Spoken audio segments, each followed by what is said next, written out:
নমস্কাৰ, মই তপনে অন্য এটা ভিডিঅ' লৈছোঁ। আপোনালোক সকলোৱে ভালে আছে চাগে, আৰু ময়ো ভাল আছোঁ। আৰু বহুত দিনৰ মূৰত আকৌ ভিডিঅ' আৰম্ভ কৰিছোঁ, যিহেতু এটা দুটাকৈ দিবলগীয়া হৈছে বা আপডেটবিলাক আহি আছে নতুন নতুন।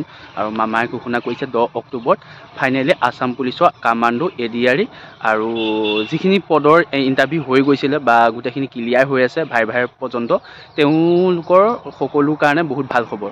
আৰু 10 অক্টোবৰ ৰিজাল্ট দিব, আৰু তাৰ আগতে নটিফিকেশ্যন অফিচিয়েলি নটিফিকেশ্যন আহিব, তাৰ আগতে ৰিজাল্ট দিব।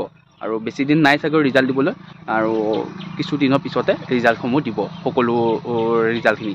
আৰু এটা বহুত ভাল খবৰ, যিটো ভাল খবৰ মানে যিসকল ল'ৰা ছোৱালী অলপৰ কাৰণে কমিছিলে, আৰু সেইখিনিৰ কাৰণে বহুত ভাল খবৰ।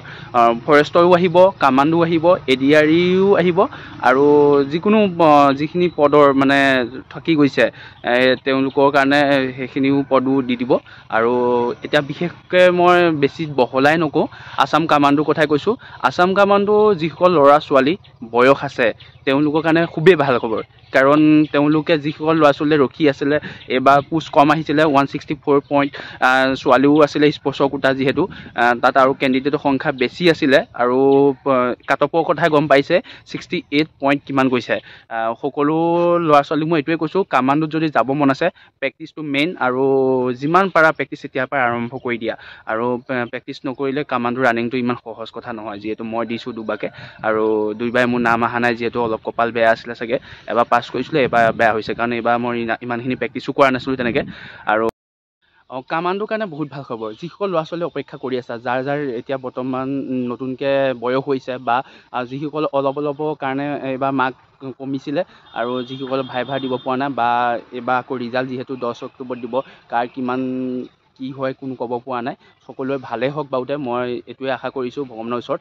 আৰু পদ বহুত ওলাব, যিহেতু ফৰেষ্টৰ হওক বা আছাম পুলিচত হওক বা আৰু ADRE হওক, এতিয়াৰ পৰা প্ৰিপেৰেশ্যন কৰি দিয়া, যিহেতু কাট অফৰ সংখ্যা গম পাইছাই, বহুত গুচি যায়। আৰু কামাণ্ডোৰ কথা মই এইটোৱে ক'ব বিচাৰিছোঁ, কামাণ্ডো কিন্তু আহিবই এইবাৰ পদ, কিহৰ কাৰণে সিবাৰ তুলনাত আগৰ এবাৰ দিছিলে, যিহেতু 2450টা দিছিলে, তাৰপিছত এইবাৰ পদ একেবাৰে কম পদ দিছিলে। সেইটো কাৰণে মামাই কৈছিলে, দুই এখন অনুষ্ঠানত মই শুনা পাইছিলোঁ, বা মই নিজে ভিডিঅ'টো দেখিছিলোঁ, মামাই কৈছে যে এইবাৰ কামাণ্ডো পদ বহুতখিনি আহিব। আৰু তোমালোকে যিমান পাৰা প্ৰেক্টিচ আৰম্ভ কৰি দিয়া, যাৰ বয়স আছে, কাৰণ বয়স থকালৈকে সময় নষ্টটো কৰি লাভ নাই। আৰু যাৰ সপোন আছে যিযোৰ আমাৰ পোচাকযোৰ পিন্ধিবৰ কাৰণে, তেওঁলোকক কৈছোঁ যেন আৰম্ভ কৰি দিয়া। সময় ৰখি থাকি লাভ নাই, মানে নৱেম্বৰ ওলাব, আৰু 10 অক্টোবৰ যিহেতু ৰিজাল্ট দিব, তাৰ আগত অফিচিয়েলি নটিফিকেশ্যন আহিব ৰিজাল্ট দিয়া, তাৰপিছতে 10 অক্টোবৰত যিখিনি আমাৰ এপইণ্টমেণ্ট লেটাৰ বহুতখিনি পদৰ দিব, তাৰ পিছতে আমাৰ নৱেম্বৰ মাহত ফাৰ্ষ্ট সপ্তাহতে চাগে নটিফিকেশ্যন আহি যাব। সেইটো কাৰণে কৈছোঁ, তোমালোকে যিমান পাৰা প্ৰেক্টিচ আৰম্ভ কৰি দিয়া। আৰু যিহেতু ৰিজাল্ট পাইছেহি দিবলৈ কাৰণে, আৰু যিসকলে দি থৈ দিছে সকলোৱে ভাল হওক, মই এইটোৱে ভগৱানৰ ওচৰত প্ৰাৰ্থনা কৰিছোঁ। আৰু ইমানে আছিলে ভিডিঅ'টো।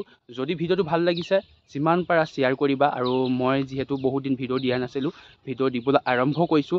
তোমালোকে ডিফেন্সৰ ভিডিঅ' বা সকলো ডিফেন্সৰ বুলি নহয়, সকলো অফিচিয়েলি নটিচ যিকোনো আহিয়ে মই সকলো দিম, তোমালোকে ছাবস্ক্ৰাইব কৰি দিবা।